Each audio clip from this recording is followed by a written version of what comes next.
Well, howdy do, buckaroos. This is a beer whisperer. I recently had those business cards printed up that has all my social media and my website. Enjoy the video. Well, howdy do, buckaroos. I'm home cranking some music, although I did mute it as I got ready to start the video.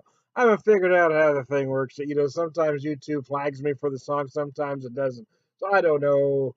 I guess I don't know if somebody has to complain. I'm not sure how it works. Well, some people can do it, some can't. I don't know, man. So anyway, hey, I've got back to the beer, Tom Focus, dude. So I've got one here given to me by my friend John Pearsall from Show Me Brewing. When he was out of town a couple weeks ago, brought this back for me from Surly Brewing. Furious. Gonna read just a little from their website, though. Maybe if it'll let me. Focus, a hybrid of American IPA and British ESB styles. The malt is two-row Golden Promise, aromatic, medium crystal, and roasted barley. The hops are Warrior, Etnam, Cascade, Simcoe, and Amarillo.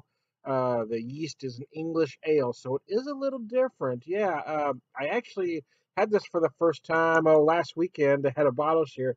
Quite frankly, I got a little tipsy. It's hard sometimes. It's hard to pace yourself with those things, and maybe it's just me. I was doing fine. I remember it was like I remember looking at I remember checking the time was 5:38, and I was my wife was picking me up at 6, so I was fine.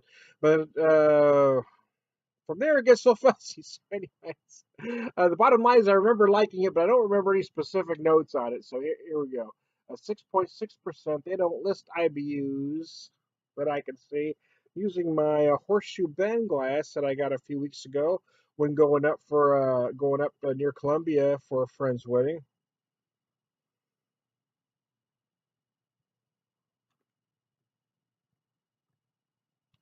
They tell you to look for it's an amber-colored ale with citrusy, hoppy aromas and flavors balanced out by a chewy caramel malt backbone, sweetness in parentheses with refreshing bitter finish. So let's see. There are some citrusy aromas. I'm getting a lot of malt on the nose, though, personally.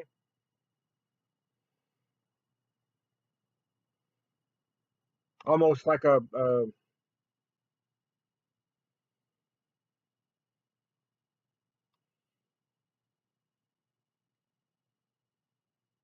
going to say molasses, but it doesn't feel quite like molasses.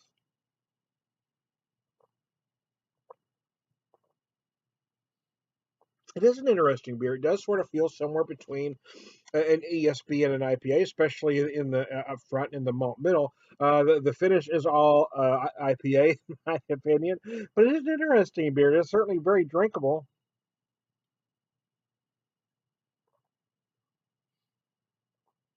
I certainly love the malt and the caramel malt characteristics. I think that's what a lot of IPAs are lacking these days is malt. But that is what's trendy. I mean, that is what the better portion of craft beer drinkers want these days. Are those very light-bodied, tropical fruit salad IPAs, I call them. It's not that I have an issue with them. I mean, I think at this point it's been done, and I like to see craft beer move on. But I think we're going to be stuck there for a bit. But I like when a brewery does something different.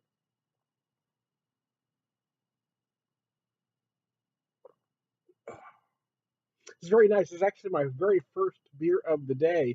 Like I said, I was cranking some music. Oh shoot! I was listening. I'm on Pandora, and I had my April Wine radio on, and they just finished playing April Wine. I like to rock, which I was kind of bummed that I muted it during that. But now a Rainbow Man on the Silver Mountain is playing. That's one of my favorite songs of all time. I love that tune.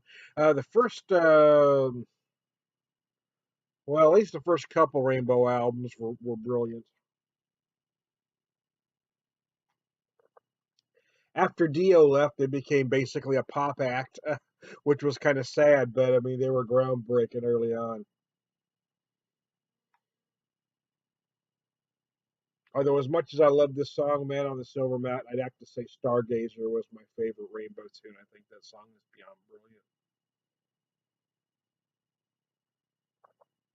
But back to the beer, yeah. So, my friend John Pearsall from Show Me Brewing had brought some beers back for me. This is one. I got one more. I did the other two. Well, I had two of them yesterday, and I've got one more Surly beer after this one. But I'm going to sit and relax. It's a fine beer. So here, my scale is always simple. I don't believe in beer ratings. I think it's asinine, so I don't do it.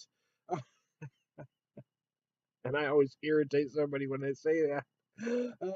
So I can't help but say it because I don't mind irritating people. Um, Excuse me. There's nothing politically correct about me, folks. Not a thing. Excuse me. Hope I didn't get any on you. So the bottom line is, if this was available in my neck of the woods, yes, I would buy it. It is certainly worth revisiting. It is a fine beer, and I thank my friend John for bringing it to me. I am Tom the Beer Whisperer. Uh, I'm running for Beer Whisperer in Chief, and I approve this message.